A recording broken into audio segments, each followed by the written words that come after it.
I am joined by Random Call Sign, and this week, and for every week from now on till the end of eternity, we will be doing a little 10-minute section at the beginning of every episode about what's gone on, what's happening in the world of sim racing. So, Random Call Sign, welcome to the show. Hello there. Thank you for inviting me. Anytime. I figured that, if we're going to have somebody on this show that's going to talk about sim racing, the news, what's happening, what the releases are in the games, what the gossip is, there is nobody better suited than you. So the gossip, there is really no one better suited, right? Okay, so this first episode then, what are you bringing to the table? What is happening in the world of sim racing?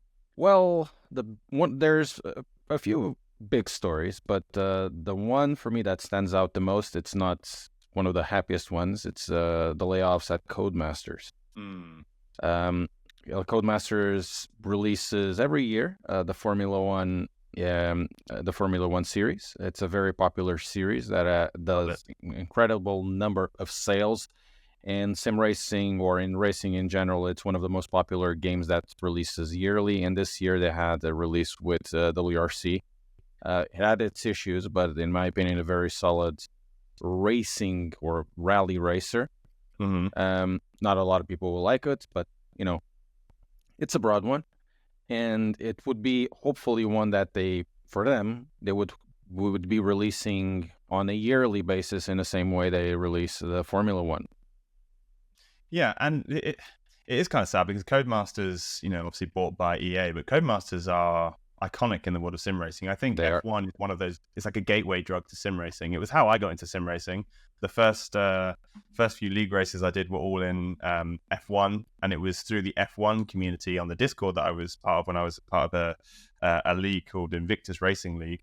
It was those guys who started talking about Assetto Corsa, and I was like, "Oh, what's Assetto Corsa?" And then it opened my eyes to the rest of sim racing, and I imagine, given the popularity of F1, a lot of people would have followed that journey where F1 was maybe their route in. So yeah, to see that many layoffs at a company like Codemasters, and again, especially F1 21, F1 2022, didn't have maybe the warmest reception from the sim racing community. But it was also interesting. We were discussing before this episode, Ian Bell, founder of Straight Six, and obviously working on GT Revival. I wish it was Straight Six. It's Straight Four though. Straight Four. Sorry, yeah. When did I say Straight Six? Because Straight Six, that's the joke about it, right? At least for me, it's the joke. They say, "Oh, it has wonderful engines, of course, but so does a Straight Six," and everybody knows it's a Straight Six. So if you want to name something, name it a little more exotic, like a V4 or whatever. No, Straight Four. It's a good point. I have to really remind myself that it's Straight Four because it just doesn't make any sense. But anyway, so he's weighed into the issue. He tweeted today, 36 minutes before recording this podcast, saying. It's kind of sassy, but I like it. Right, he tweets obviously an official statement from Codemasters in quotation marks. He says, "Our business is constantly changing as we strive to deliver amazing games and services to keep our players engaged, connected, and inspired." An EA spokesperson said, "Requires the company to make small-scale organizational changes that align our teams and resources to meet evolving business needs and priorities. We closely work with the affected by these changes, providing appropriate support, blah, blah, blah, blah." What a load of old corporate shite, he says. Yes, absolutely. This is corporate lingo, but I like the other tweet that is done. Merry Christmas, EA staff, with doing the smaller organization restructuring to enable blah, blah, blah, bollocks. It's Christmas, you bunch of corporate pricks. 5.7 billion profits, not enough for you. So that is the sad state of corporate in 2020s, where they're able to do massive amounts of profits and still lay off people because that's the thing to do, because they're all paid on dividends and all of that. Yeah, and they don't ever pay taxes, but that's something for another podcast, I guess. Yeah, it is sad. However, just mentioning Ian Bell on the podcast, like the GT Revival game is one that I'm particularly excited for. I think it would be nice to see a bit of variety in the cars that we're all racing. Okay, so that's that news. So I'm going to bring some news about iRacing. They've announced some information about their Season 1 updates for 2024, and obviously it was kind of rough with the smooth, the rough being the fact that they have said that the rain is not going to be coming until March. So season 2. Yes. So what at the earliest? At the earliest. But I think it makes more sense. It's better to have something that is released in a state. It's always going to be buggy when it comes out, but it's better to be buggy as in Cyberpunk 1.5 instead of Cyberpunk release. You know, I'm a very big Cyberpunk buff, but you know, before and after, it's completely different. There's always the sliding scale of bugginess, right? You just don't want to be too far up the extreme end. And it is interesting. It's interesting how rain is such a sought after feature from sim racers. And I wonder, like, pardon me? That nobody uses. Exactly. This is the thing, right? Everyone's like, oh, when's the rain coming? When's the rain coming? And I know for a fact that whenever I load into a race and it's raining, I'm like, oh, God. It's awesome. It's awesome. What are you talking about? I love, and well, ACC is the one, or even AMS too. I've done like last week, I've done a stream recreating Ayrton Senna's Donington race, right? It's awesome. It requires you, yeah, exactly. It requires you to think a little bit differently, a little bit parallelly, and if you know how to drift, it's even awesome. And I love it in Assetto Corsa Competizione. I love it in Gran Turismo 7. In Gran Turismo 7, it evolves really well. When it dries up, you get like a clear line, but where the track is deeper, you get like loads and loads of puddles that won't dry. So I love it. It gives a lot of dynamics into racing, but because it has that random element, a lot of people won't like it because it will require you to think outside of box instead of hot lap. Yeah, and I guess as a content creator, it's nice to have like that extra element of storyline. There's like another layer of, will it rain? If it does rain, what does that mean for the tire strategies, the pit stop strategies, for the overtaking, if it's a narrow track or wide track? So obviously I can see the appeal. I wonder how many people will use it. It would be interesting actually to see what percentage of races on iRacing are done in the wet and in the dry. And it's also going to be interesting to see how they incorporate it into their seasons. For example, if you do a rookie Mazda season, are they going to have one race a season where it's raining? Or if you do the Formula 3 season, for example, is it going to be random? So, so the 11 o'clock race is dry, the 12 o'clock race I see what you mean. The one is wet, or is it going to be that whole week is? Yeah, I know what you mean. There's a couple of ways to do it. You can, well, a few ways to do it. One is that one week rains, the other doesn't, which I hope they don't do it.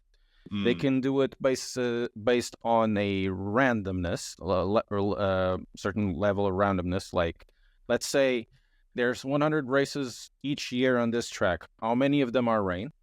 Right?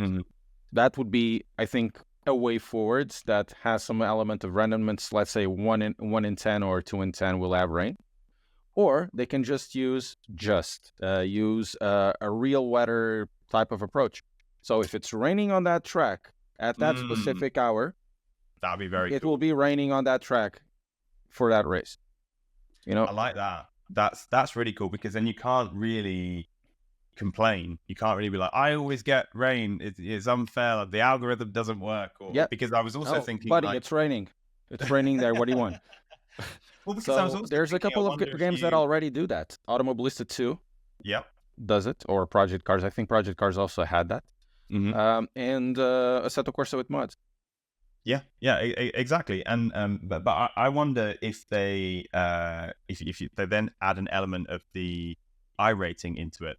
So if you're split 5 and your average I rating in a particular race is a 1.6, maybe there's a multiplier there that you're 1.6 times as likely as the baseline to get rain. But if you're an average 5K, then you're 5 times more likely than the base. So there's some kind of way where same for everyone. The you are, the more okay. So I'm thinking that it shouldn't be by split. It should be by by not racing session, but by racing slot. It's a 5 o'clock slot, everybody gets the same. So you also have a way to compare apples to apples. Let's say in iRacing specifically, you can be a second slower because it drops or raises 5C in the track. You get a second slower or something. So if you randomize in between splits, somebody on a bottom split has no way to compare to the guy in front or the guys on the top. At least for that specific race, they'll have to do some sort of averages. Yeah, no, it's interesting. It's going to be really interesting how they manage that. Yeah, well, I'm excited. I'm excited as well because it is something cool. For all that I say about iRacing, they still have the best matchmaking system, bar none. Everybody else is in middle school. These guys are high school, university, whatever. Do you think, let's say you do a race and it's wet, do you get an increased allowance of incident points? And are you able to earn more iRating by winning a wet race than you would by a dry race? No, I don't think so.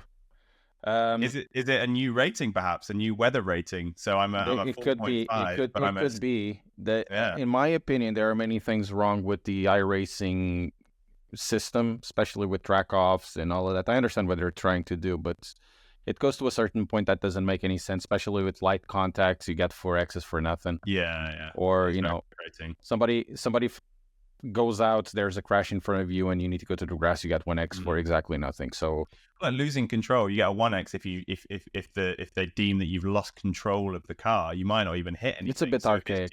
The system is archaic. So that will be a nice question to answer when when the first season goes off, or they have enough data to make a decision. So if it is possible that in the first season there will be a lot to complain about the balance if they don't make any changes, and they'll have to pick up that data and they do a solution for it. Hopefully, they have done it. With the 17X, you'd get disqualified. Now with the 17X, you get the drive-through, which does make sense. Yeah. We need to see if we can get somebody from iRacing on the show, maybe before the or during the launch of that release.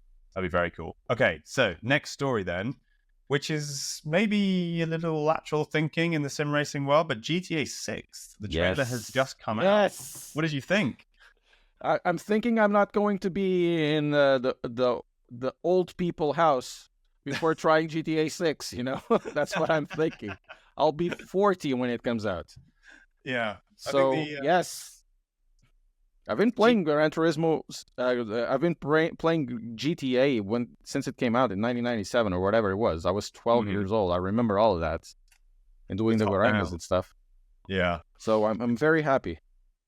And what do you think about the potential for a racing scene in GTA? Oh yeah. I've heard a couple of news. First of all, we have to say that since Gran Turismo GTA 4, there's been a huge increase in car culture. It started happening in Vice City with car culture. You had races. They have those jokes with cars, but then it started evolving and becoming a little more towards having tuning cars and whatever, that you can get your car there and start tuning the cars. That happens in San Andreas, if I'm not mistaken. But with the advent of 5M, there's a whole culture around GTA as in a racing game or a drifting game or a toge game or a modding game. It became Assetto Corsa essentially is what GTA is generally. So for Assetto Corsa or BMG are the modding counterparts, in sim racing. But GTA 5M is huge. Yeah, it's going to be. Yeah, I think the online opportunities there, and there's so much we don't know about the game, and there's so many kind of rumors about car ownerships and garages and modded tracks, right? You could literally mod the tracks into GTA 6. Like there's some real potential for some proper, I don't know if I want to call it sim racing, but at least online racing communities. Absolutely, with a bit of an edge. Yeah, absolutely. It does have the opportunity for that, and it would be losing some if they didn't allow for for that. I think they're going to have the car clubs like you talk about. I think they're working with the 5M guys. It's one of the reasons why the game is probably coming later in the PC. Another reason is double dipping sales. That I would be one of those persons, Mr. buying Cynical. Yeah, no, it is true. When Gran Turismo, right? When GTA 5 came out, I bought it for the PlayStation 3, and then I bought it for the PC. So that's that's double dipping. Yeah, and they did it the same in Red Dead Redemption 2. Yes, yeah. You know, that is true. Actually, a lot of people complain about it, and then we'll do it anyway. They will do it anyway. You want the game as soon as it comes out, but then you want the game 2.0 with the mods and everything. Yeah, with the experience and all of that. And it's likely I'll do the same with the with GTA 6. I'll buy it for the PlayStation 5. I don't like it. And then I'll buy it for the PC. It is a bit of a different experience. Yeah. Going from the PlayStation 3 to the PC, it was like night and day. You know what I would like to see? I would like to see the ability to create custom liveries for cars in GTA 6. Can't you do already that on 5M? You can do it through mods, yeah. So you can mod the car, but in terms of designs and livery, because you'd have to mod. I know, like a proper livery creator or something that you can import into the game for your own. Maybe like the physical location, like the paint shops. Do you remember? You drive into the paint shop and then you'd lose all your stars, and you come back out with it. That would make sense because this is Vice City is Miami. It's Miami area. It has a lot of urban racing or street racing culture. They have like the custom cars. It was a big thing on San Andreas as well with the custom cars, and they show on the trailer lots of things related with cars. Street racing. There's a part where they seem to have lowriders as well, and they have mud trucks as well. Yeah. There's a guy like on top of or coming out of a truck that has a really strange paint. And also, of course, this is people speculating. The same truck has lots of stamps behind it, or lots of adhesives behind one of the glass, the back glass. So that means it could be probably the case that you can do your own liveries at a very basic level. In the same way you could do it in Need for Speed Underground. Yeah. Could very likely be the case that you can like put some of this. Oh, this is my sponsor, or bought this, like we did in Need for Speed Shift Underground. No, yeah, that would be very cool. And the one thing that would be interesting to see in GTA 6 is if they're going to bring any custom, any licenses, any OEM licenses to the game. Because at the moment there's one car that looks like a Carrera. Pro Evolution Soccer style, where it was like Merseyside Red was actually Liverpool. And now we have like the Grotti Cheetah Classic, which is actually the Ferrari Testarossa. Yeah. Like, or the Feister Comet S2 Cabrio, which is the 911. Or the Porsche, or whatever it is. They have like these like weird names, and obviously they look exactly like them. They're meant to be them, and they have these like Pro Evolution Soccer style names to be like, it's not really a Porsche, but it kind of is, right? Well, I don't know, because there's a precedent for this. Cyberpunk does have a couple of Porsches. It does have I'm not going to spoil it, but it does have a couple of Porsches, and one came out that is a 911 Cabriolet. I think it's added on 2.1. And on the trailer, especially on the part they are next to the beach or on the downtown at night, when there's like a huge line of cars. One of them is the Grotti Cheetah, whatever, Testarossa, fake Testarossa. Yeah. Behind it, there's a blue Carrera. It's the same color. It has the same lights. It has the same details, and it has the same wing. It's like a 2022 Carrera or something like that. Interesting. So I think there might be the case, because Porsche has already been in Cyberpunk, that they could very well be unannounced in not Gran Turismo, Grand Theft Auto, or they were very much copied. If anyone is going to do it, it would be Porsche. Porsche have been leading the way in like gaming activations for decades. Yeah. I do wonder though, with Grand Theft Auto, given the nature of the game, whether it's a case of, you know, the car manufacturers don't want clips on the internet of people doing drive-bys out the side of their cars or picking up sex workers in the back of a Ferrari and all this. Like, there's a lot of, you know, you don't want these clips to go viral. I understand. Like, I understand. Like, you know, the Mercedes G-Wagon is always used for like, you know, hit and runs or drug deals and stuff. You know, it's kind of like there's a lot of opportunity for people to use these cars in very untoward ways that perhaps they don't want to become kind of aligned with their brand. Yeah, I understand what you mean, but if they can make a buck, they will make a buck. Mr. Cynical. I am very cynical. But you're probably right. Okay, well, Mr. Random Call Sign, thank you so much for our first news segment of Sim Sundays. If you're listening and you've got any feedback on this, whether this is something that you like, you want to see more of, let us know. Jump into the Discord. Email us or tweet X us, post us, whatever that is. Alex, hello, welcome to the Sim Sundays podcast. How are you doing, sir? Hello, I'm great. Thank you for having me along. I'm not on many podcasts, so it's always excited to be on a podcast. And who knows what I'll say? I'm excited. I feel like you seem to have a reputation, a big character. People who knew that you were coming on the podcast. I had a lot of people getting in touch just to say, "Oh, Alex is coming on. That'll be fun." And I'm kind of curious to see why. Not that it wouldn't be fun. You know, I've looked at your content and I've watched what you do, and obviously, you know, you're a fun guy. But I'm interested to see. I had a lot of people that I haven't spoken to for a little while reaching out to me to say, "Alex is on." Is that a reputation you're aware of? I wouldn't say so. I think I've had maybe one or two spicy takes on Twitter recently, which is maybe why, particularly if you're asking it on Twitter. So that might be why, perhaps. But I wouldn't. Other than that, no, I wouldn't say I've got a massive personality or a massive kind of reputation, particularly. But yeah, if you're asking on Twitter, that might explain it. Well, let me put it to you, right? And I always try and avoid this. I try and like build up and lay a bit of a foundation of like, who is Alex Gillen for the listener? But since you've just said it, you've just said something really interesting there, which I don't have a huge personality. Do you not have to have a huge personality? And bear in mind, huge personalities can take different forms. Do you not kind of have to have a huge personality, given that you share your personality with so many people so often as your job?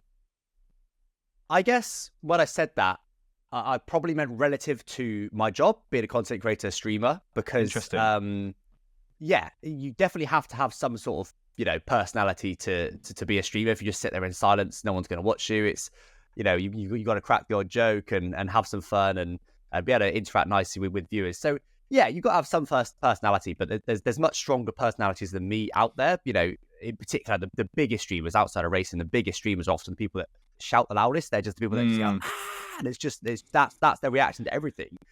Which the classic thumbnail where it's like, never do this, and they're pointing like, well, not even that. Like the streamers that you see when like they just do wild stuff and all they do is just literally just scream. And it's just like and they just seem to get loads of views. That's not me personally, but that's, you know, like a mega strong personality. And it's those sort of people that will go from unknown to like one of the biggest streamers in the world within like a year. So I do think you're right. Having a really strong personality is key for streaming. I don't think that's my I guess USP. I don't think that's my main thing. I think I'm quite algorithmic. Interesting. If that's a real word, I think that's my main thing. But you're right. You do need some level of personality to be able to do my job, though, for sure. Okay, well, you said another thing that I can't ignore: algorithmic. So obviously, before these shows go out, we put out a call for community questions. So if you're listening and you want to ask our guest questions, make sure you're following us on Twitter, Facebook, and our Discord, etc. So we got some questions for Alex. I'm not going to go to them now. We're to the end of the show, but one of them was about spreadsheets, and I was like, there's some context to this. So tell us, like, what do you mean I'm algorithmic? Sounds like an 80s pop band. Yeah, it does, to be fair. It's just more what I'm best at with my job. So my job is to be a streamer, and I mean, essentially, in order to be able to pay my bills, get the views, right? Get views, get more viewers. That's the job. And I think some people are better to being particularly Twitch streamers. Twitch, I find, is very community based. Twitch is very much, if you can have a really good community, you game with other people, bigger streamers, you're raiding, all this other stuff, it works really well. And then obviously the big personality thing as well. But I'd say that's not really me, whereas I do better on the other platforms like YouTube and Facebook that are more algorithmic, whereby that stuff isn't as important. Like, you don't have to foster a community on YouTube as much. Although obviously it's still helpful to be in the comments and stuff, but it's not as important. The most important thing is coming up in people's feeds. And obviously there's an entire art to come up in people's feeds, you know. But I'd say that's definitely where I am the best, I guess, Facebook and YouTube in particular, because they're really based on algorithms, whereas someone like Twitch isn't as algorithmic, as I said. Interesting that you mentioned Facebook. I mean, you know, everyone has their own little bubble, right? And I used to follow a few people on Facebook gaming. It was Lawrence de Souza, I think, who got me kind of firstly into Facebook. He's a restreamer, right? So he literally restreams on absolutely everything: Twitch, YouTube, Facebook, and even yesterday when I was on Twitter, I saw that he was live on Twitter. I was like, I didn't even know you could do Twitter. So he's like a proper restreamer. But Facebook is an interesting one. Facebook gaming seems to have dropped off of my radar a little bit. Is it still working for you? So I was actually an exclusive Facebook gaming streamer for about 18 months, till April this year. 1st of April this year, I moved primarily over to Twitch. And when they signed me, obviously, they signed me on an exclusive contract. And, you know, they were really trying to push Facebook gaming. Obviously, if they were signing exclusive contracts with creators, they were really trying to push Facebook gaming and make it work. And it worked quite well for a while because of that. But I think they've now cut back a lot on their exclusive contracts and the people they try and approach. And with that, seems to have followed their algorithm as well. I think now, the Facebook gaming thing has been heavily deprioritized, where before, because they were trying to push it, they were also pushing it in their algorithm. Whereas now they've deprioritized it. And to me, I always struggled, even when it was favorable in the algorithm, I always struggled a little bit with streams on Facebook gaming because the competition, like, you're competing against people like Lad Bible that put up like 1 minute super optimized videos that are designed to capture you for that entire 60 seconds, because that's their entire business. And these huge, you know, corporations basically, that they've got teams and teams of people that are just making these videos. And, you know, like, you see like the little line that goes down the outside of a video, like for the time and stuff, like all those little things that are just all designed just to hook you in for as long as possible. Meanwhile, I'm just doing a 2-hour stream playing the F1 game. So, like, there's loading screens, and sometimes the game crashes, and sometimes I'm cruising around at the back. You know what I mean? Like, not all of streaming is massively engaging, but that's the art of streaming, right? That's what people enjoy. It's a bit more real. It's a bit more raw. You can have a chat with chat a bit more. But so I always kind of struggle with that a little bit. Like, why would somebody watch a loading screen versus a 1 minute super optimized Lad Bible or whatever video?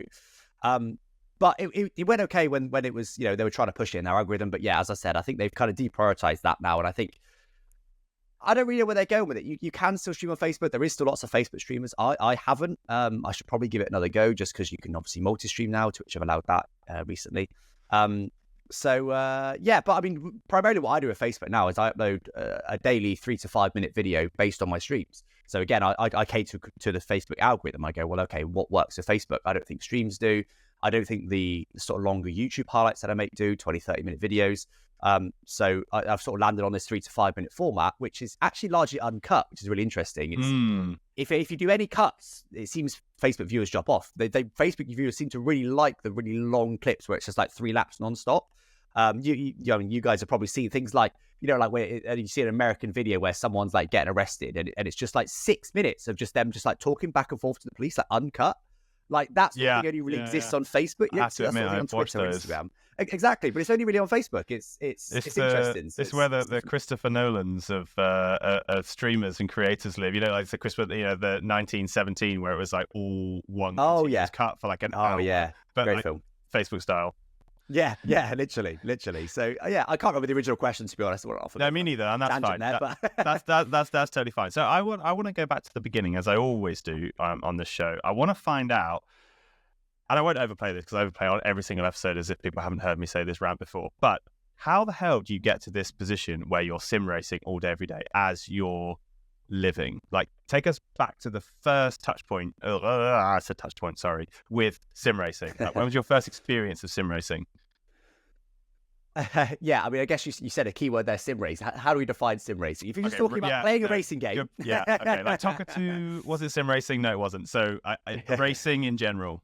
Yeah, so I've always been into racing games. I got bought, I can never remember if I think it was Gran Turismo 3, I think PS2 was my sort of first racing game. And just sort of loved it and really, enjoyed playing that game a lot. And then it kind of spread from there, really. I was always PlayStation and then played a lot of F1 2006 or Championship Edition on the PS3. Played a lot of that because that was the only F1 game for a few years. Then, of course, Codemasters, EA got the F1 license, and that's kind of when I was really hooked into the F1 game in particular. I also got a wheel for the original Gran Turismo game, so I've probably been on a wheel for 15 years now. It's quite a long time. What was that wheel?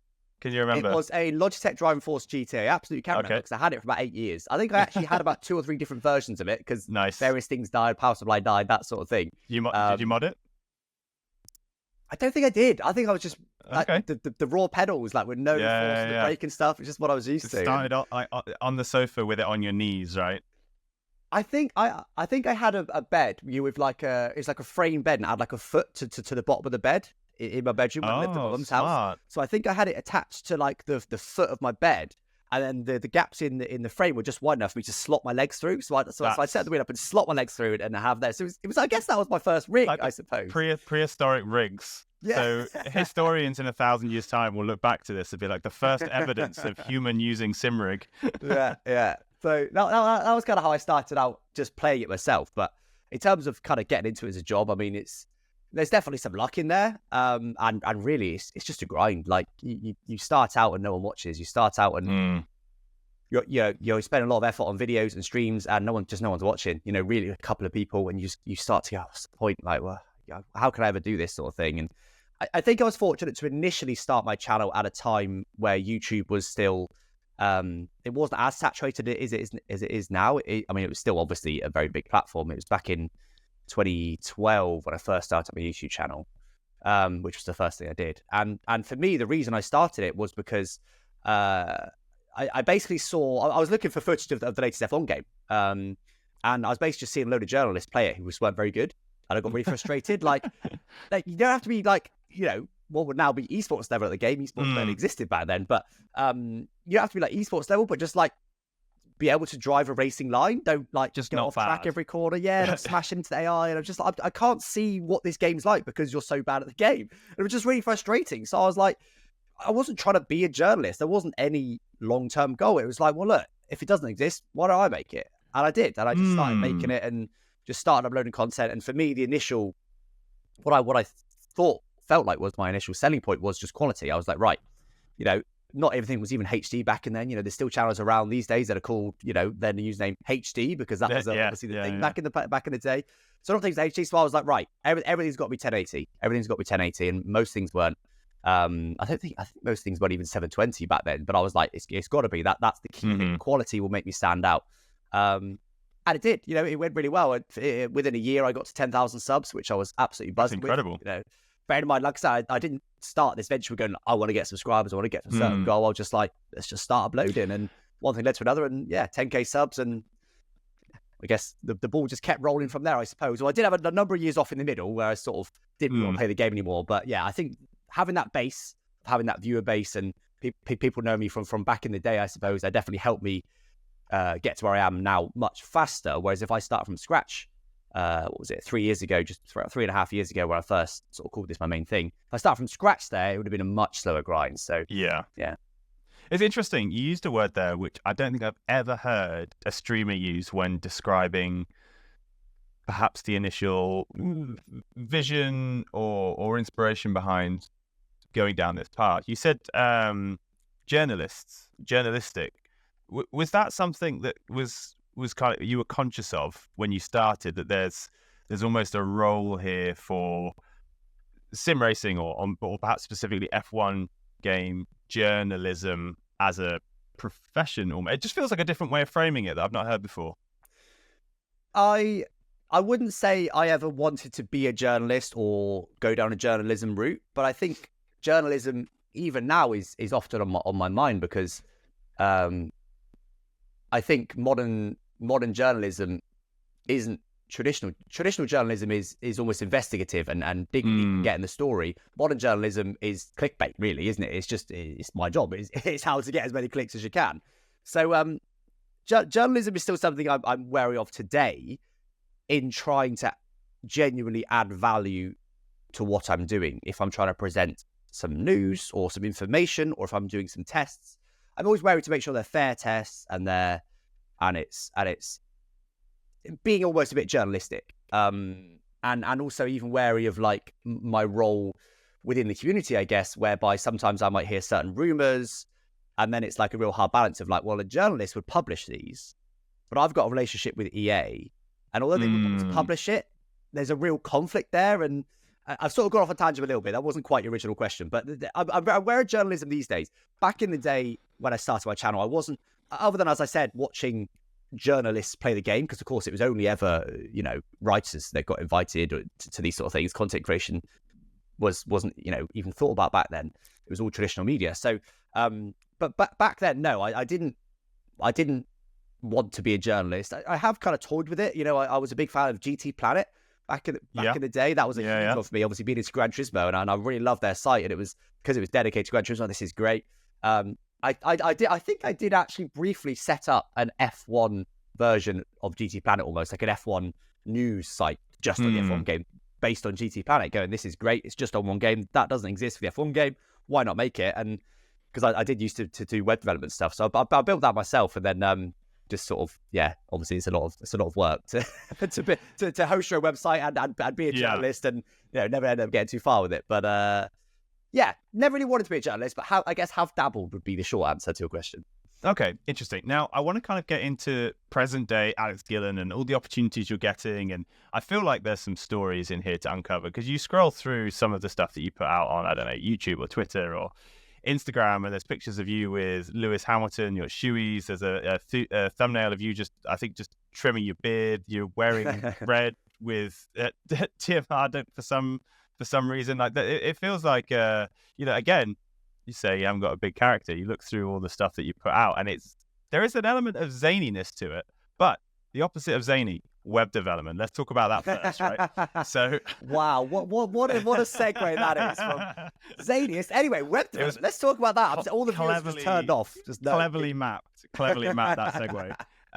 So, when did Maldonado crash, and when is F1 on next? And I don't know, you can give us the proper URLs there, right? But you've got two side projects that you ran. One about Maldonado crashing, and one about when F1 is on next. Why? I guess, I mean, the answer is I don't know. I don't know why. Everything really is inspired, right? Nothing is truly new and unique. Everyone takes inspiration from various things. And I remember seeing the website for the initial one for hasmaldonadocrashtoday.com. It was has the royal baby been born yet.com, I think was what. And I sort of thought, that's interesting. And Maldonado was crashing not, so I thought that'd be funny. And I was working in a theatre box office at the time. And nature of that work is if there's no customers in front of you, there's nothing to do. So in front of a computer. So I thought, well, I'll use my time here and build that. So I just did, and it was funny, and it went crazy. It was absolutely mental. Like I've got a magazine somewhere where they printed about the website, and that was mental for me to actually be in print.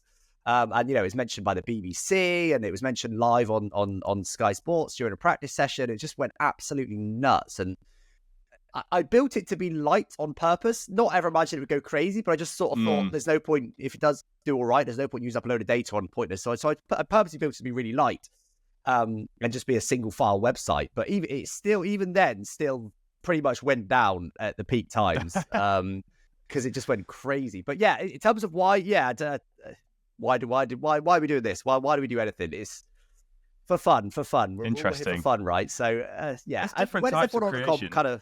When is F1.com kind of led from that? I had a couple other sites as well that has McLaren Honda won yet, which then got split out to has McLaren won yet and has Honda won yet.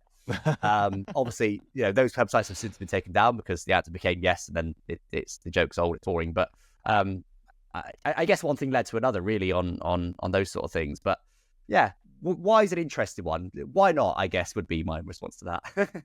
I love that. I feel like that's the answer that every true creator will give. If you ask somebody like, why did you do this? The answer is always, why not? Yeah. No, I love that. And that seems to be the why not maybe is a theme here, because actually there's a lot of, when I watch some of your videos and some of the creative ways that you approach subjects, or some of the stuff that you do in your streams, I mean, you probably would never want some kind of like psychiatrist to go through and analyze like what the meaning is behind that. There's just a real element of why not. And I guess my question to you is, was that the main logic behind the shall I give YouTube a go full time? What, the websites? No. The element of why not, the concept of just why not? Yeah, initially it certainly was. Like when I first started my channel, like I said, it was a sort of gap in the market, but it wasn't. That almost puts it into business terms. It wasn't like that. It was at the time. It was like, well, why not? No one else is doing it, so maybe I should do it. So I guess it all started with a why not, I suppose. Yeah. And then more recently, when I sort of made it my main thing, that was less of a why not. That was more of a, this could become my job. I was seeing people like Tim at Marduk who, back in the day I had more subscribers than him. We were sort of level pegging when I stopped uploading. Then obviously since then he's flown high. Yeah, got a McLaren. Clearly he's doing all right from it. So I've been in it.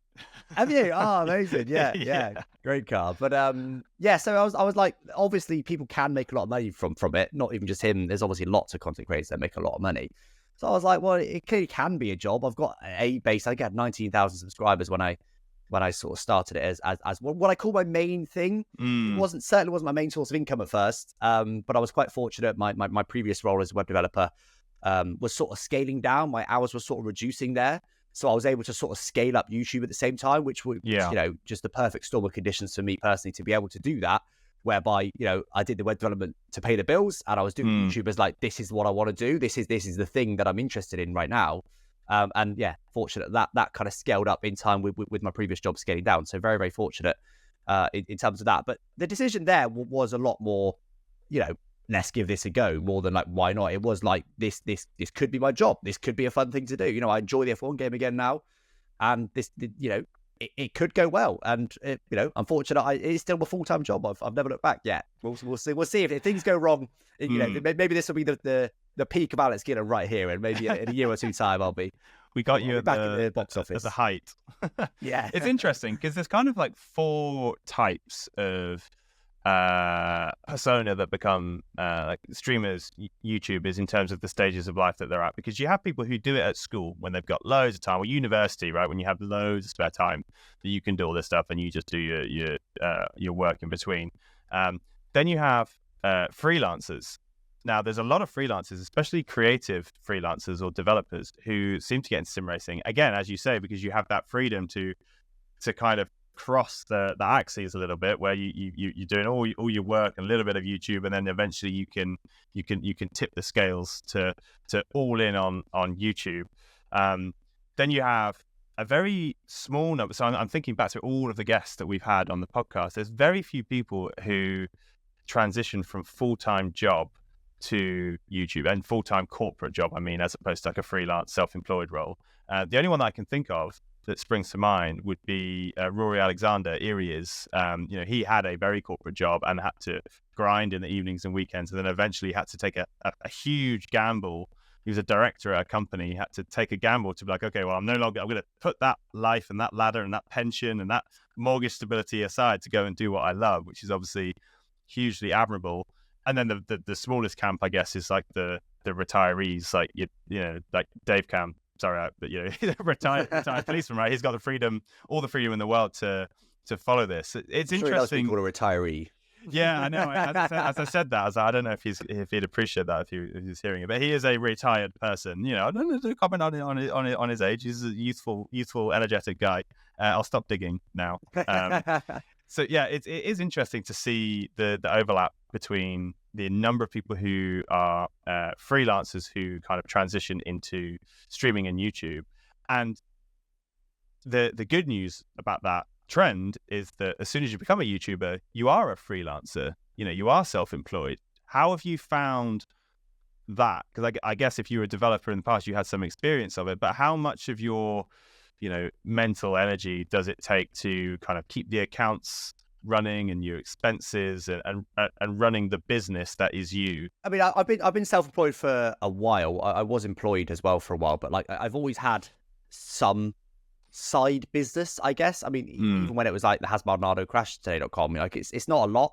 And I probably didn't need to declare that level of income. But like I've always done little bits here and there, little bits of IT support or web development on the side. There's always been, even when I was employed, there's probably always a couple of £1,000 a year that I was having to declare self-employed. So my mum's also a bookkeeper, which definitely helps a lot with the book side of it. So there's always been an element of self-employed, and my mum's pretty much always been self-employed. So that world was always very, I guess, known to me. It was always a comfortable world to be in terms of self-employment. So yeah, I mean, I probably invest more mental energy in that than I need to, and it's not from a stress point of view. It's from as you mentioned, the spreadsheet point of view. I quite enjoy having all my ducks in order. Is that what I'm saying? Something like that. Ducks in a row, yeah. Ducks in a row. That's close enough.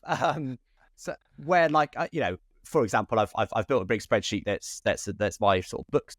Bookkeeping spreadsheet effectively. So I always know how much tax I owe at any given time, so I can make sure I've got that money set aside. Then I also know how much money is mine to actually spend on things that I want to do. So like, that's a lot of effort. I've spent many hours with my head in this spreadsheet. But most people just don't do that. Most people just go get an accountant, hand it off, right? So like, and a panic at the end of the year. Yeah. Or other people might just stress about it, and it's a big unknown. So I do invest a lot of mental energy, but it's not from a stressful point of view. It's from a organizational point of view, I guess. So I guess really, I probably enjoy the sort of self-employed, running my own business side of things, and there's obviously I'll talk primarily about finances and bookkeeping there, but there's obviously lots of other little bits as well, but planning and stuff. But I don't know, I quite enjoy the admin side, I guess, as well, which is although most of my job isn't admin, it's still a helpful thing to enjoy, because if you end up not enjoying that side of it, you put it off, and then you end up getting behind on things and getting in trouble. So yeah, it's part of the job. It's part of being any business, and it's fine. And that mindset, that understanding, probably helps hugely when it comes to kind of milking the YouTube algorithm. So what to talk us through your kind of your process and your methods. How do you track? How do you personally track the success or otherwise of your videos, and go about a series of kind of like A/B testing and adjusting and experimenting with stuff? Like, tell us about your system for exploring and exploiting the algorithm. Oh, I hope you can afford it. No. Yeah, to be honest, I don't do it enough post live tweaking. So like I do a bit. I tweak titles, tweak thumbnails a little bit, but I don't do a massive amount of kind of like A/B testing and stuff. I'm much more analytical in terms of what's gone in the past, figuring out how the algorithms work, what they like, what they don't like, and then using that for future ideas and content. I think that's primarily what I do. I don't really have, I do have a spreadsheet, of course I do. I do have a spreadsheet for thumbnails and titles and stuff, but it's pretty basic, certainly compared to some of the big creators, certainly the ones that are businesses, effectively, they got employees and stuff. So it's a little bit basic what I do, but mine is more just on feel, just on, well, I know this algorithm likes this, and this algorithm likes this, and this idea would do incredible on in this algorithm or on this platform or with this audience. And I guess it's more feel, but it's more feel based on analytics. It is based on research and experience. But beyond that, it's not too structured of A/B testing and that kind of thing. Although YouTube has recently added an A/B test feature, which I've not got access to yet, which I would absolutely love to use, because that sounds great. But yeah, not too analytical. Well, in some ways very analytical, in other ways not very analytical, I guess would be my answer to that question. It's interesting because there's a real juxtaposition with YouTube and content creation of the creativity, the lateral thinking required to create entertainment and entertaining content, versus the total black and white analytics. Because it's interesting that you talk about YouTube, and maybe I'm diving into this point too much here, but you talk about YouTube and the analytics and the A/B testing and experimenting and going back and analyzing, etc. But you also described the algorithm about 10 minutes ago as an art as opposed to a science.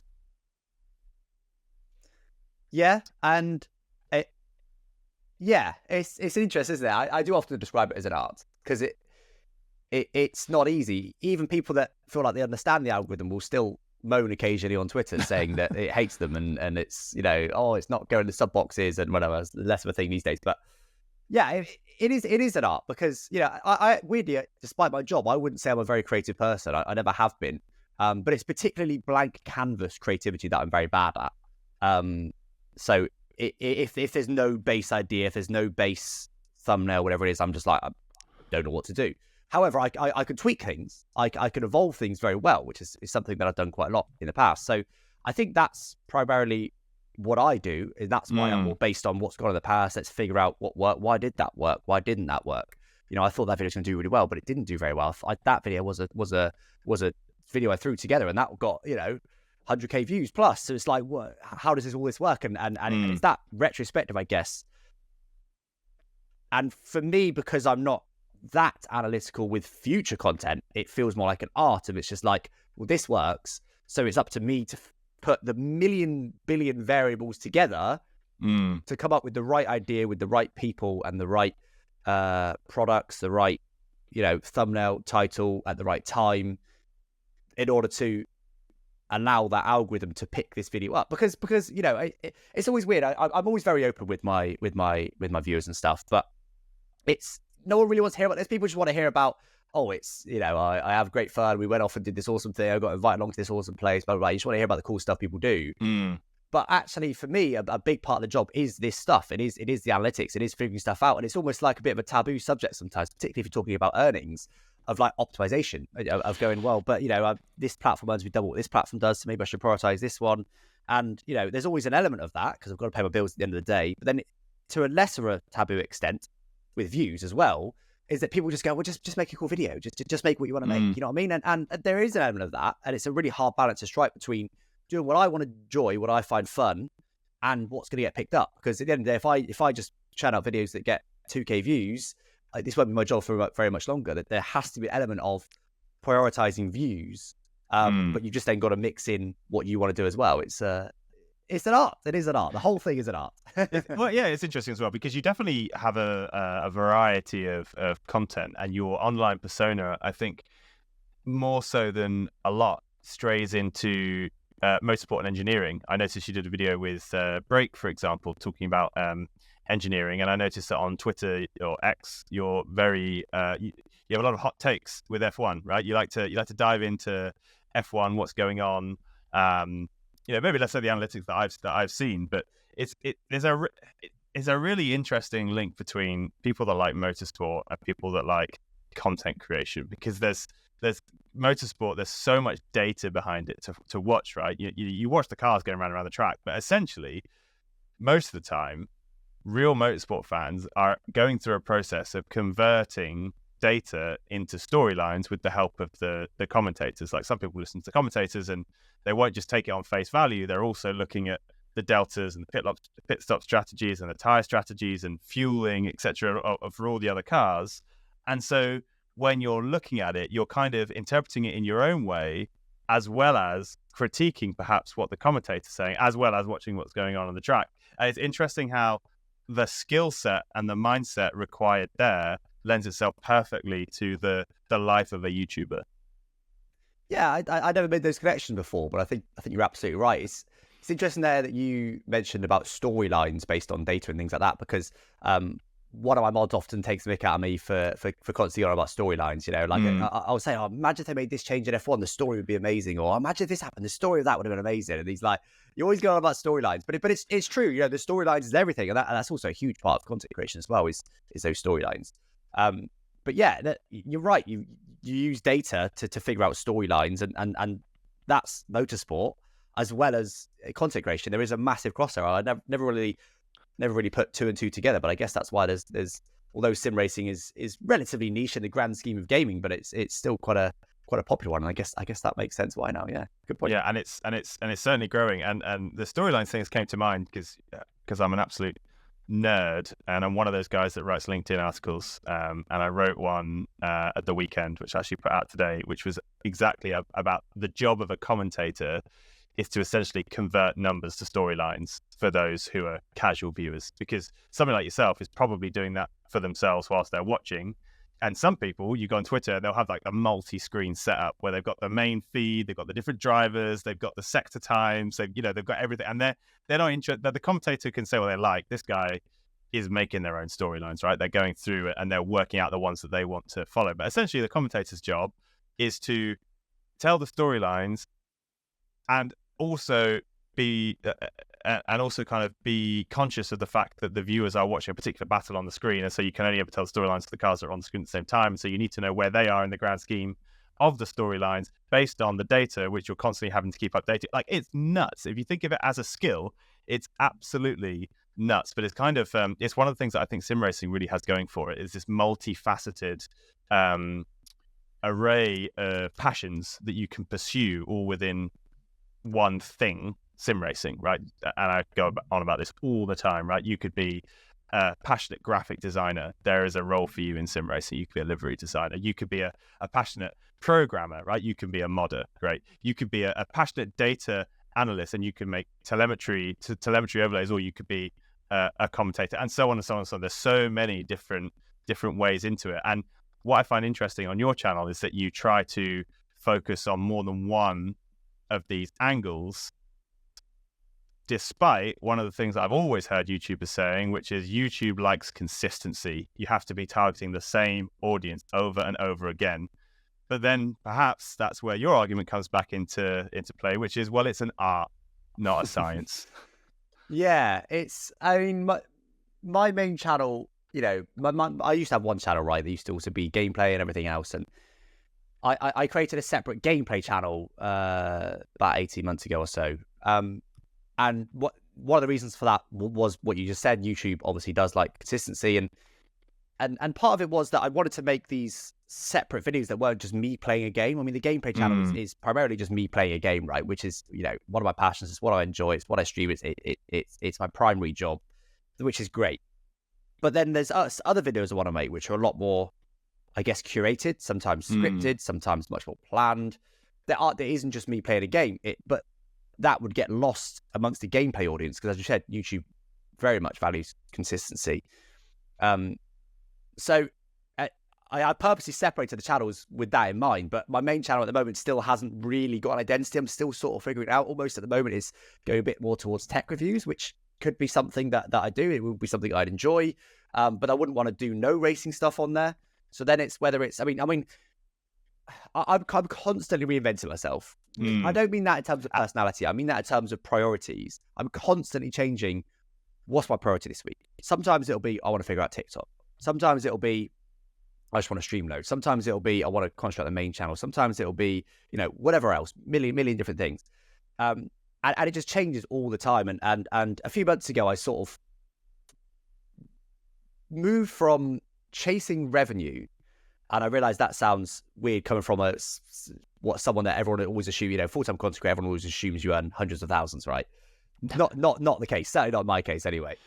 So like, when I left Facebook Gaming, there was a point where like, okay, there's no contract anymore. I have to do this on my own. I have to get enough views and enough subs and whatever else it is to pay the bills. So it's like, for a few months I had to concentrate on revenue. I had to be like, just almost like battle stations, panic stations. Like I've got to pay my bills. If I want this to be my job, I have to pay the bills. So like, the revenue, the money was the priority for a little while.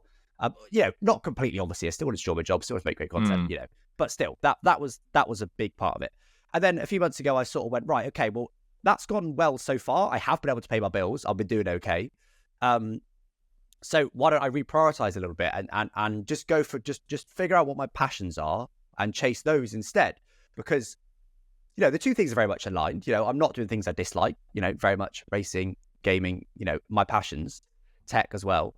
So it's like, that's already working for me. It's just about prioritization, rather than going, okay, YouTube, what's going to get the views? And that's the thing. It's now like, what would be a really interesting piece of content, both for me to make and viewers to watch? It may not get 100,000 views, 1 million views. It might, because pretty much everything I do on YouTube, gameplay channel is a little bit different, but the main channel is like, it might go really well, but then sometimes it might not. But it's something that I really enjoy. A really good example is my most recent video on the main channel, which was comparing Samsung's Apple AirTag alternative to the Apple AirTag. And that was a piece of content I wanted to make for a little while. And it's not racing in any way, but it's tech. It's my passion. I really enjoy making that video. I find it a really interesting test. Some other people also find it a really interesting test. But yeah, it's one of my passions. You know, tech, gaming, and racing are probably my 3 key passions.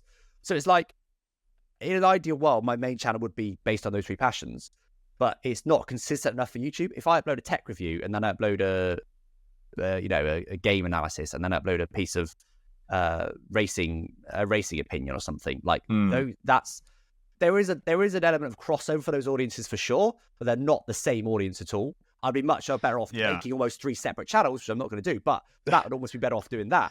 So it's interesting that you say that I'm sort of not afraid to branch out a little bit, and that's... Well, I mean, there is an element of consistency. Like, you're doing it with GB, right? So as soon as I saw that video, I was like, oh, it's sim racing, because it's these 2 guys that I know from Content Creators series, but it's not. It's Apple East chasing and chasing. But what? But it's on 12,000 views now. Like, most of your videos seem to get between 30, 40, 50,000 views on average from what I've seen. So yeah, it does seem like it's kind of like twofold, right? So the YouTube algorithm seems to be like, not consistent, not racing. Okay, so it's maybe a little down on the others, but it's not nothing. You know, it's not 2,000 views, it's 12,000, which I imagine, and correct me if I'm wrong, because I'm making assumptions here as a total non-YouTube creator, is probably to do with your core audience. The fact that you have a core group of people now who watch you for you, the content itself is secondary. Yeah, and that's something that I have had to adapt to, because particularly when I first started, although I had those 19,000 initial subscribers, most of those were like dormant accounts, right? Or people that weren't interested anymore, whatever. So like, although I had a base to start from and a few people knew about me, it was like actually that it was a much smaller audience than that. So, and you know, the longer you go and the bigger you get, the more success you have. Yes, you have a bigger and bigger base, which is something that has been quite strange for me, particularly with the gameplay channel. It's like there's a base. Almost no matter what I play, I'll get like, 2,000 views. It's not amazing, but like that's the sort of almost like minimum now, which like, even a year ago, certainly 2-3 years ago, like there's no way. Like if I do a bad video, it's getting 500 views or less. Like it's interesting how that base comes up, and you never want to be at the base, because if you're at the base level, you're probably not making good enough content. But like it is interesting there's that base. But actually the AirTag video was actually slightly different, because it's grown more since. I think actually it's YouTube is, because YouTube is, as I said, it's a whole lot. There's a whole thing. We could make a 2-hour discussion on YouTube algorithm, but it initially showed it to who my channel was normally shown to, racing people, right? Gaming people, racing people. And mostly didn't really resonate with them.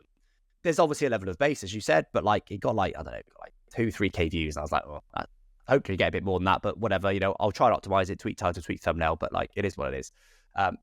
You live, you learn, you move on. Maybe I move away from tech review. Maybe I go all about tech review, whatever.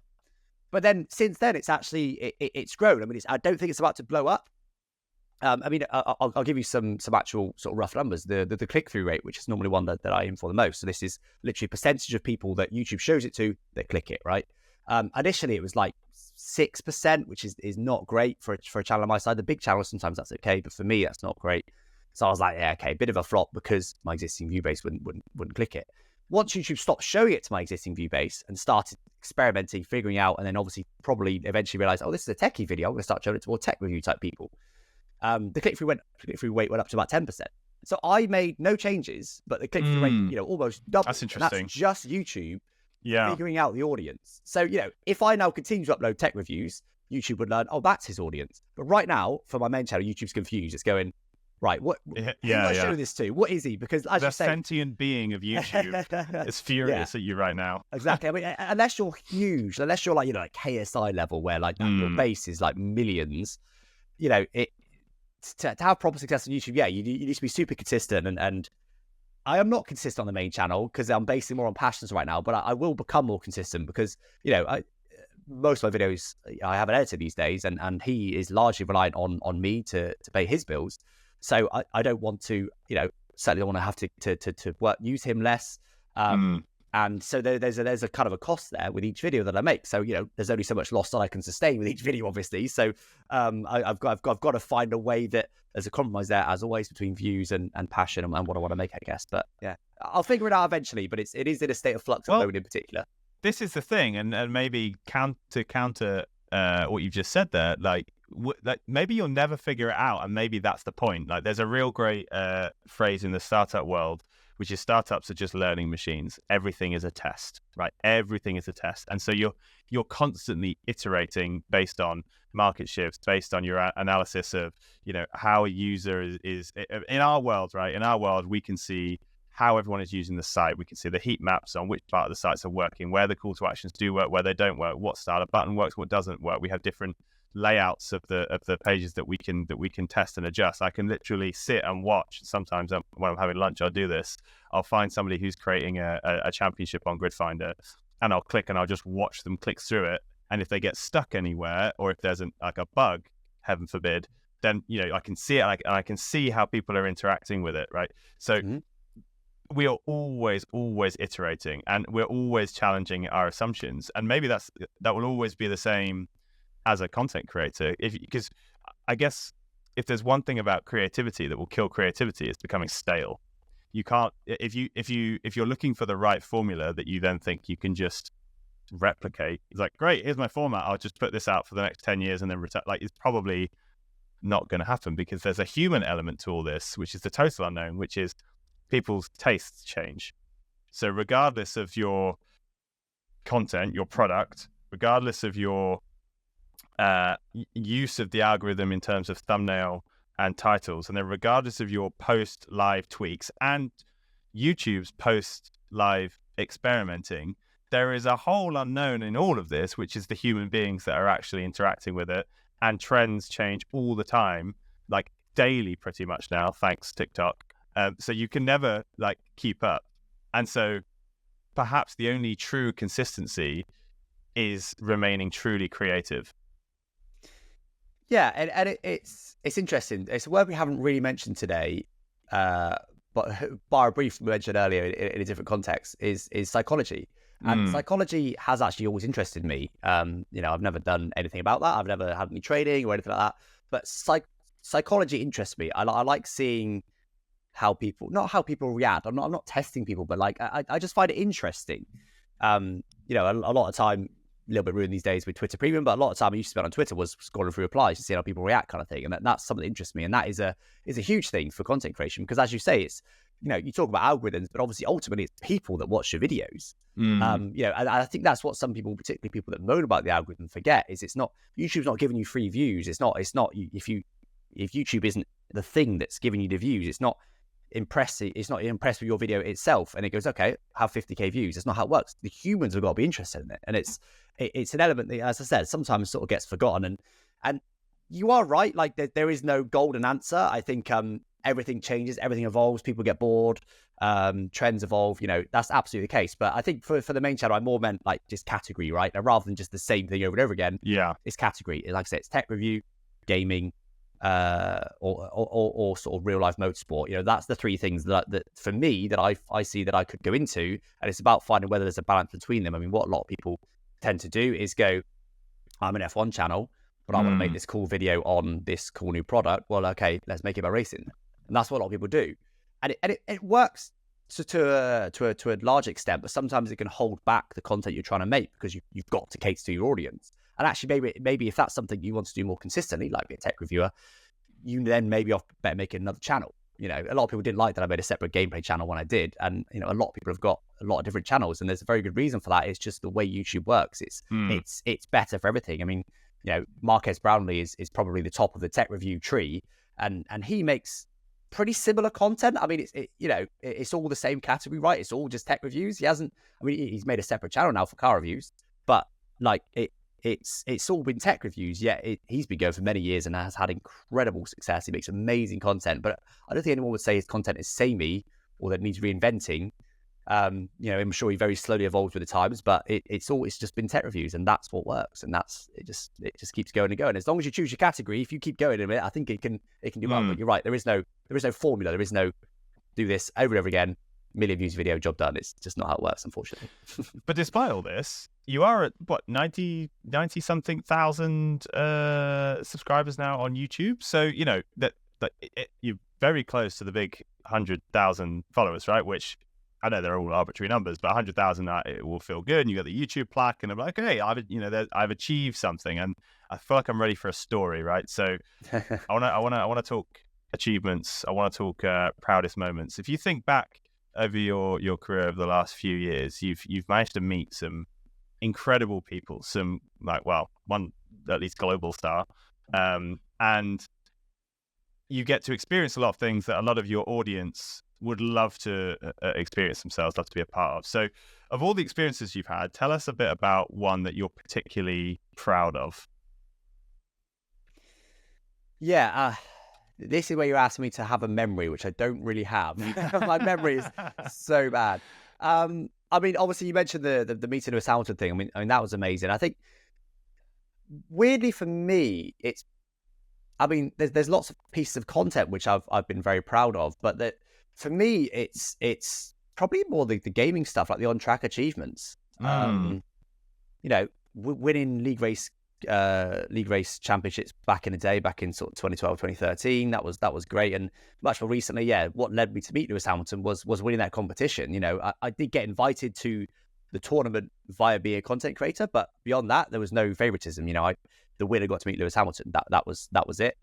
So I had to win it, and that was a great feeling. It was a really tense race. It was a really close race. And it was absolutely, you know, and I think for me that's almost the bigger achievements, is because there's genuine competition there. Like I tried really hard for one. I wanted to win that race. That was the goal. My goal was to win, and I won. Goal achieved. Whereas the content creation, as we've sort of spoken about quite a lot, there's not really a goal. Yeah, 100K would be absolutely amazing. That is definitely a goal of mine. No, I'd love to get the plaque on in the background here. That would be absolutely amazing. But like but then you're on to the next goal. You're on to the next goal. There's sort of a never-ending list of goals, and I guess you could say same about racing tournaments. But I don't know. I mean, probably getting invited along to Milan to meet Lewis Hamilton, to go to the Italian Grand Prix. That was amazing. Italian Grand Prix itself was amazing. You know, regardless of any of the competition stuff, it was just an amazing experience. I definitely recommend, if no one's been, if you're an F1 fan, you've never been to Monza, go to Monza. It's a great circuit to watch F1 at. I'd say for me, maybe I'm just a massive nerd, but it's the on track. It's the virtual on track achievements. It's sitting in my office and setting out to achieve something that seems very difficult to achieve and achieving it. That's the main thing for me, that I guess I would identify as, I guess, like my biggest achievement or my best thing. I don't know how to word it, but yeah. Alex Gillen, best thing exclusive here on the Sim Sundays podcast. Okay, so it's that time. It's time for community questions, and we got loads of community questions today. I've chosen just 3. So the first one is from a guy called Jorrit, who I think you know from Sim Racing Center. Yep. And actually, this is interesting. Okay, I didn't plan this, right? But it's kind of an interesting segue, almost an expansion of what we were just talking about. What's your ultimate end goal in sim racing, and what would you like to achieve that you haven't already achieved? So yeah, he says sim racing. So I'm going to exclude the content creation side and just talk about the kind of racing side. Again, I mean, is there an ultimate end goal? I mean, there's always, particularly with esports getting bigger and bigger, there's always a bigger competition than whatever else. I think for me, that isn't. Although I do, although I mentioned one of my best achievements was winning an on track, a virtual racing thing. That's not, I primarily do things for content, right? The reason I was in that competition was because I thought it'd be great content, and I set out to win it. Of course, I did, and winning it was an amazing feeling. But content is the priority. I know I said I was cute about sim racing, but there isn't. I mean, I guess what he may be asking here, and what people maybe want to know is do I aim for esports? And the answer is no, not anymore. I think if it was around back in my heyday, back in 2012, 13, when I seemed to be winning a lot, I think I maybe have potential. But now, like, esports has become F1 esports in particular. It's the same for all big sim racing competitions, to be fair. But the grind needed is insane. Like you just got to do so many hours and hours and hours of practice and hone the setup perfectly. And it's just, to be almost near perfect consistency. And it's amazing. But I don't want to do that. I don't want to do that. I mean, who knows if I could get there? I don't know, but I don't want to. I'm not willing to put in the work that it takes. It's not one of my goals. My goals are now content creation based, not sim racing based. It just doesn't. It would be amazing, obviously, to be in esports and to win an esports title. Of course, that would be incredible. But that's not. Now it's content for me. It's not really racing. So I enjoy the experiences along the way. I enjoy the tournaments that I enter. I love racing Creator Series. It's a fantastic series that I race in, and obviously I'd love to win another title there if the schedule permits. But I guess I don't really have any goals then. Just do as well as I can in all the tournaments that I enter. I'll always enter the tournaments that I get offered if it's good for content, and my goal is always to win them. But esports, not for me. It's interesting. So we're recording this the week before our episode with Red Bull Racing, Red Bull Sim Racing. They've just changed their name. Red Bull Sim Racing team. We went to the factory and we did an interview with their 3 drivers, and I did get the sense of the grind, of the hours that they have to put in, and I did get a sense that perhaps the atmosphere inside top level esports has changed a little from, oh my god, this is amazing, we get to race, to, okay, well, it earns me a salary, I'm gonna get a good following, but it's gonna cost me.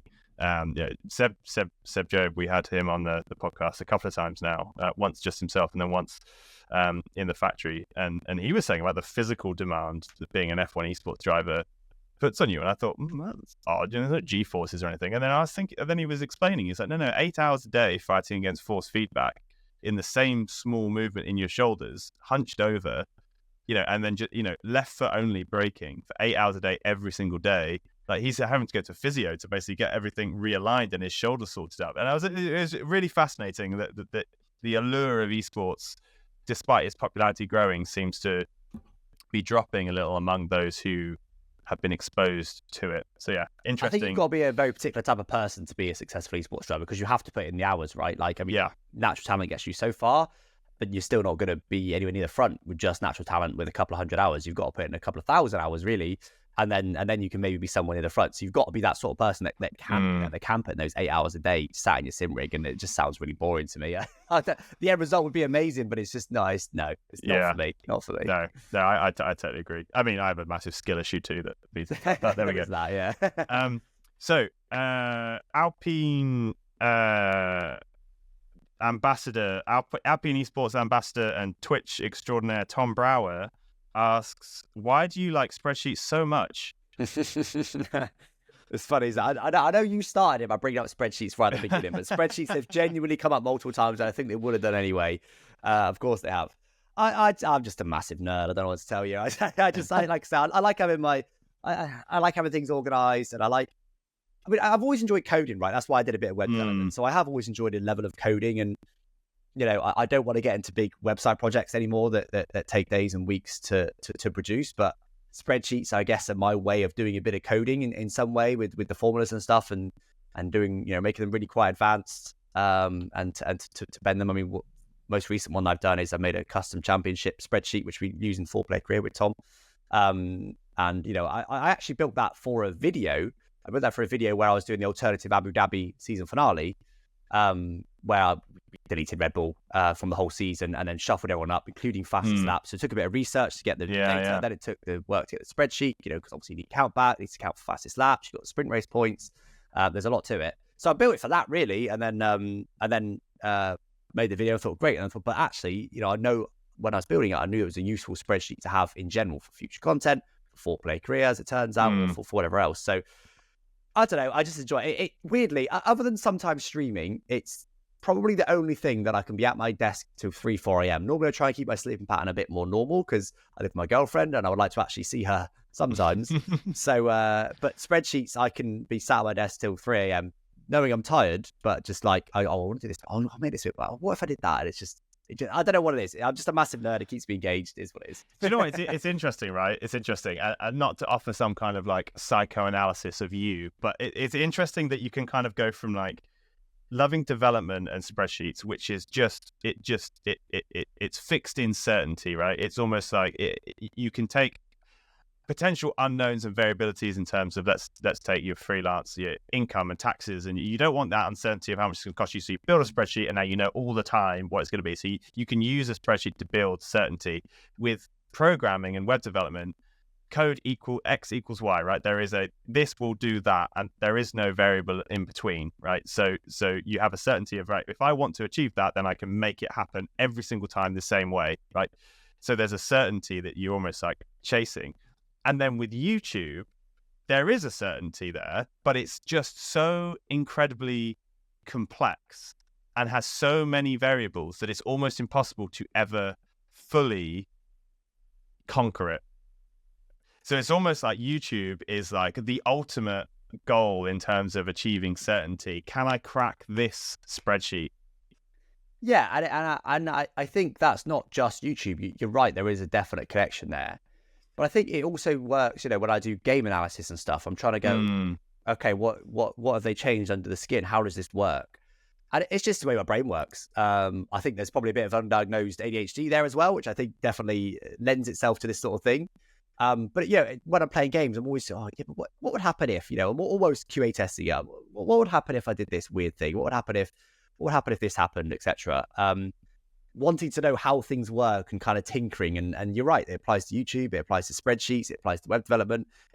I guess that logical curiosity, not always curiosity, but certainly the logic and then sometimes curiosity, I think feeds a lot of what I do. And spreadsheets is an outlet for an element of that where I don't do web development anymore.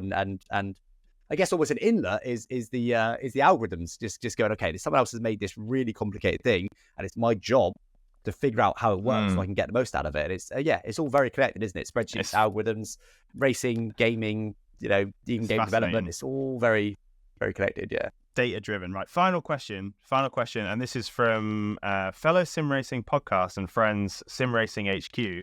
They've asked a great question, right? I'm intrigued to hear your answer to this one. What makes more impact, F1 Esports, or whatever, F1 Sim Racing now, or the Creator Series?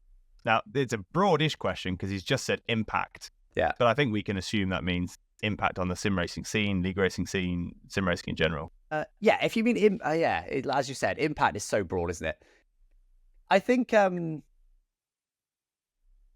got to be esports, right? I mean, esports gets the most viewers. Obviously, again, we can have a whole separate episode on esports and lead up to it and all the things that went on behind the scenes there. But there was no hype other than what we created, the esports drivers created, the content creators created, and random people created by going, what's going on?